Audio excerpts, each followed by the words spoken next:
Hi again, welcome to another video, and today we're back on the Honda ST50 engine. In the last video, if you watched it, I completed everything that side and got that all back together. Now I'm going to fit on the newly painted cylinder, but first, before that goes on, I need to put the piston on first. So we'll get that on in a second, and then I'll get the gaskets on, get the cylinder on, and then start to get it all back together, and then we can do the timing, and then I can get the stator plate back on and the stator, and yeah, we can think about doing a startup. Whether that will be in this video or not, I don't know, but we're getting a lot closer now. So yeah, I'm going to get on first and get the piston on. Here we are. It's actually a Honda one, and I'm just going to make sure the inlet is at the top, which it is. I bought this from someone and it had all been cleaned up and everything, and the rings were already on it, so I didn't have to put the rings on or anything. The piston that did come out the engine was actually okay, but this one's slightly better and the cylinder was a lot cleaner, so I decided to go with that. Just got to get this pin in if I can. There's no bearing in there, just go straight onto it, so there's no little needle bearing in there. So I've done that. So now I've got to put in this little clip. Sometimes they have a little tab bit on them, but these haven't. These are the ones that come with the piston, so yeah, I'm gonna have to try and get that in without pinging it. But just before I'm gonna do that, I'm gonna actually lift the piston up and put something just underneath there so it doesn't keep dropping down. So I'll do that, and then we'll get this clip in. So now I'm going to put the piston clip in. Don't know how many attempts it'll take me, but hopefully just one. But it probably will slip out or ping out, but we'll just see how it goes. Tricky fiddly little job.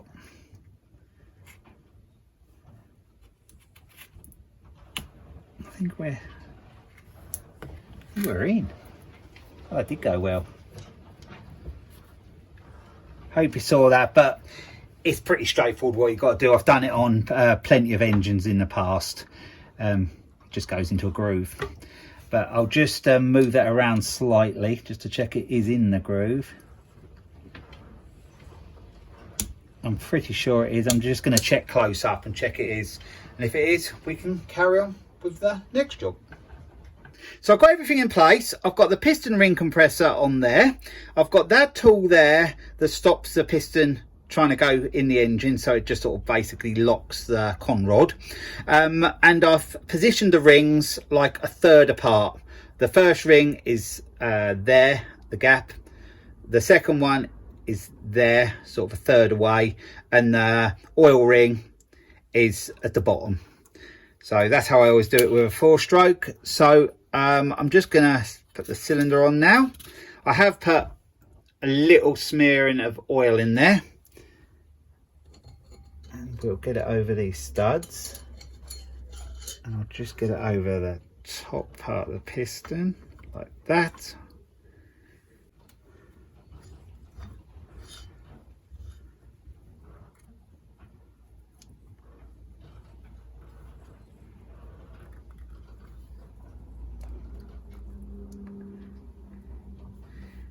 That's better. I've got that all lined up a lot better now, so I should just be able to ease that on, and I have.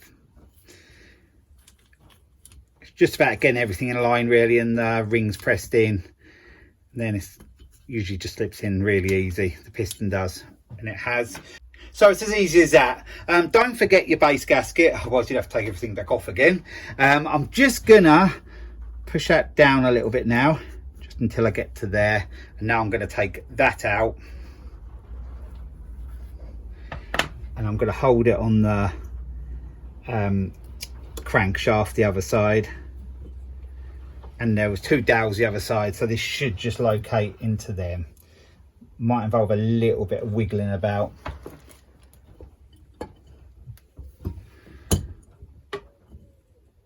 Yeah, we've done it. It will just go tight when I put that bolt in there. You can see the bit I painted black. there's a hole there for a bolt that goes into the engine block. So I'll get that in, and then that part will be done. Some of you, if you know these engines, probably were shouting at the screen saying he's forgot that O-ring. Well, I almost did. It goes in there, and I remembered, luckily. I just looked through the gaskets and I realised then there has to have a little O-ring in there. There's another one the other end of the cylinder, but yeah, that's all we need to put in there now. So I can push that right down now and be done with that. So I'll just put this bolt in there.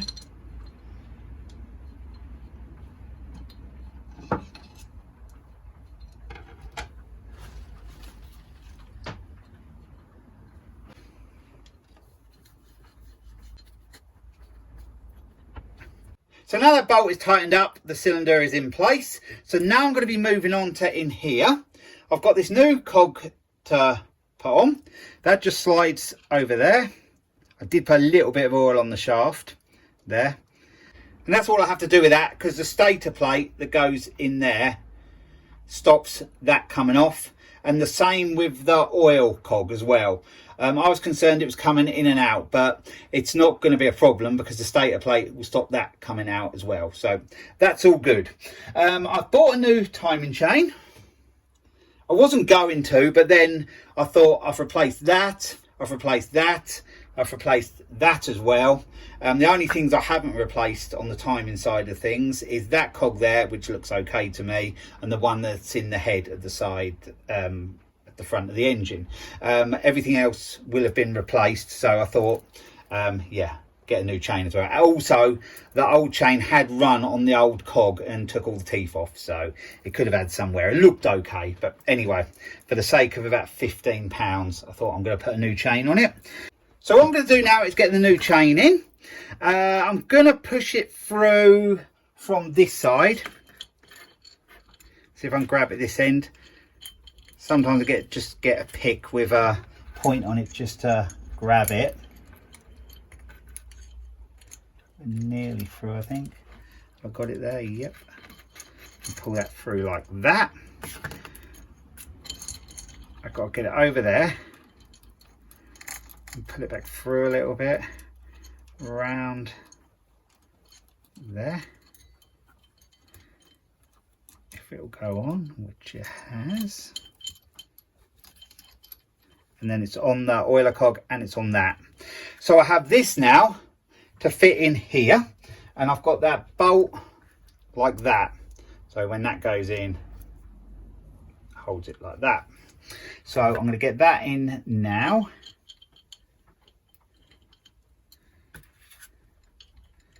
Okay, almost there. It can drop through, you know, it's yeah, a bit tight in there, but you can do it all right. Just take your time. If worst comes to worst, it's just going to fall through and you've got to pull it back out again.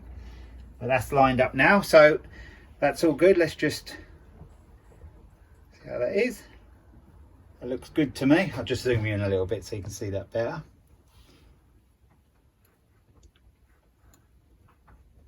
Yep, that looks all good to me. So what I've got to do now is start working on the cylinder head part of things. So I'm just going to get a few things sorted, then we'll get on to that. So now we're ready to get the cylinder head on. I've got the new gasket there.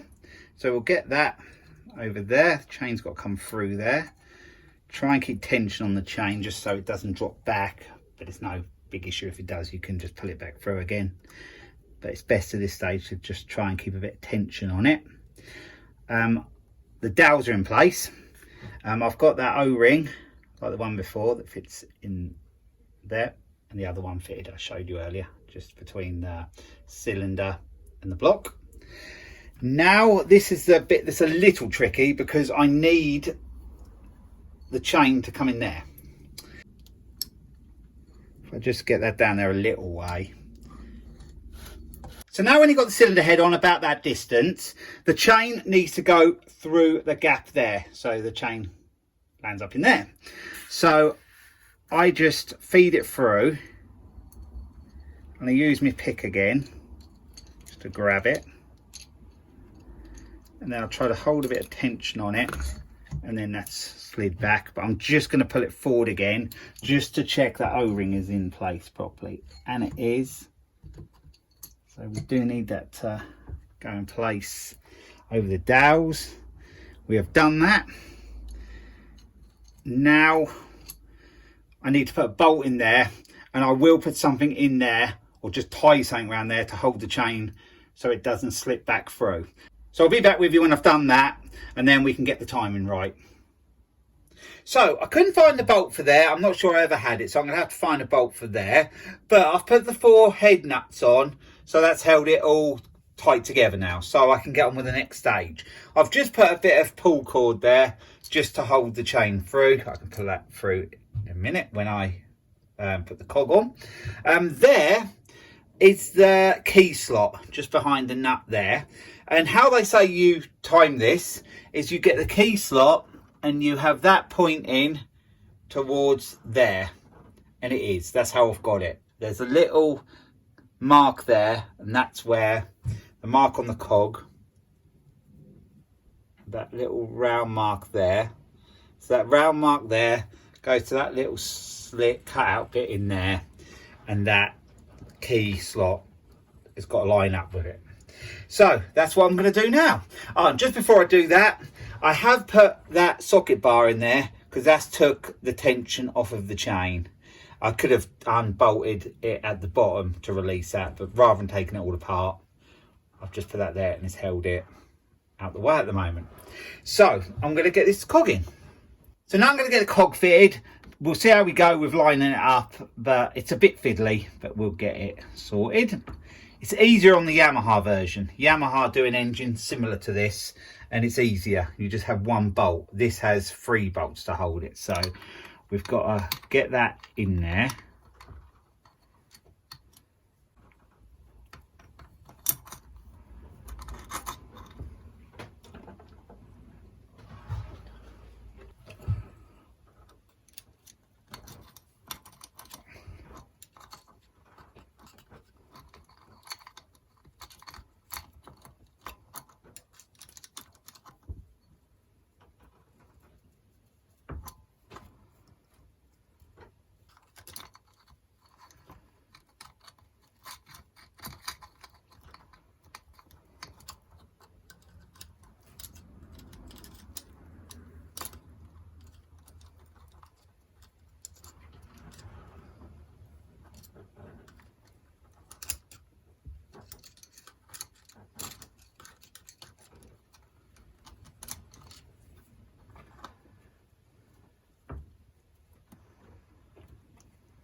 So I'm pretty sure I have it right. You probably caught how I did it, but I'll just explain. What I did, I lined the circle up with that when I had the chain on, and I just used a pick in the hole to move it around behind, because them bolt holes only match up one way. So I know I have it right when they matched up and that was in line. Hope you understand what I'm saying, but yeah, it's not that hard to do. It's just a bit fiddly. I have put the other 2 bolts in that cog just to keep everything in line. They're not fully tight yet, but they're tight enough to turn it over by hand. If you can see the circle there, that lines up with the slot in the casing there. So that's all correct. The slot for the key there is in line with there. So that's correct. So everything looks good to me. So what I'm going to do now, I'm going to temporarily put the flywheel on so I can turn the engine over a few times and then check everything is good, nothing slipped or anything like that, and then I'll reline it up and check everything's in line, and then I can go about fitting the stator plate back on and then getting the flywheel back on properly.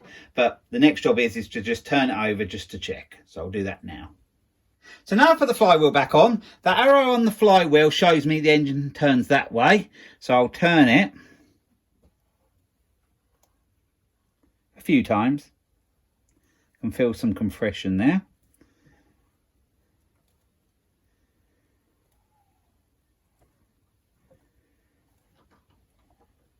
Let's come round. I'll just keep an eye on that mark and I'll turn it around 2 rotations.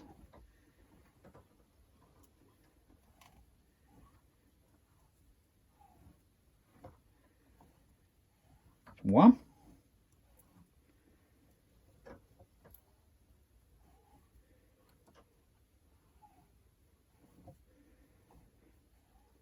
And then I'll stop there. It's in line. The circle on the cog is in line with the slot in the casing. So now I'll get the flywheel back off. Hopefully it just pulls off easy. It does.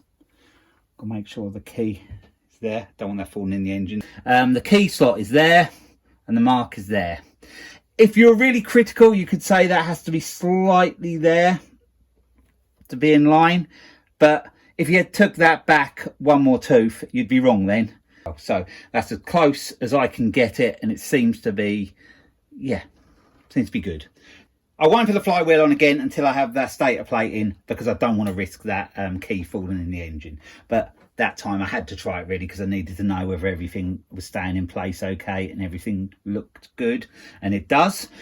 So yeah, that's all done as far as I'm concerned. So my job next is to just make sure everything's tight, everything's good, so I can put the stator plate back on and the cover on there and a bolt in there, and then we'll be able to think about getting the carburetor on it, and the stator will be back on as well, get the coil sorted. Also, I mustn't forget, it's got to have engine oil in as well. So I'll do the tightening up off camera and check in, and I'll be back with you when I'm putting the stator plate back in.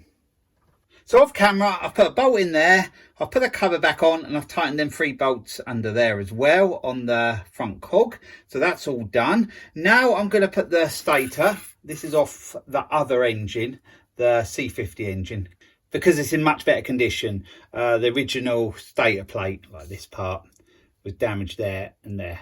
Probably could have used it again, but I had this one, so I thought I'd use this. And also I know that everything works on this, so I should have spark, no problem. So before I fit this, I've just got to put these O-rings in. One fits in there. It should just sit in there all right. There's a little groove there for it. And there. I've cleaned the inside up, but I haven't cleaned the outside up because I've got to have that little bit there welded, built up with weld, because it's been snapped off at some point. So when that's being done, I will take the electrical parts off, but I'll leave the plate on. So I'm not worried about cleaning this side at the moment, because I can get to that when that comes off. So we'll just check the place.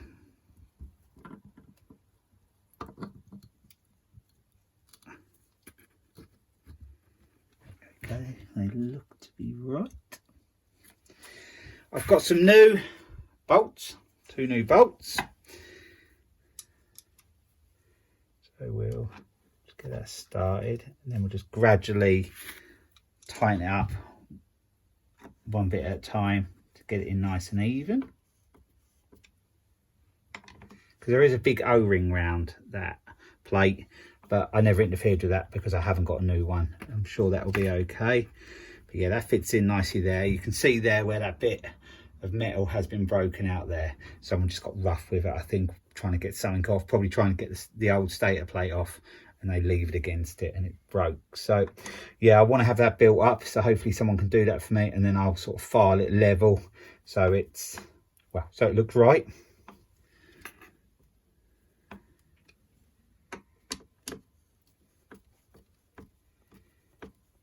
Seems to have gone in there quite nicely.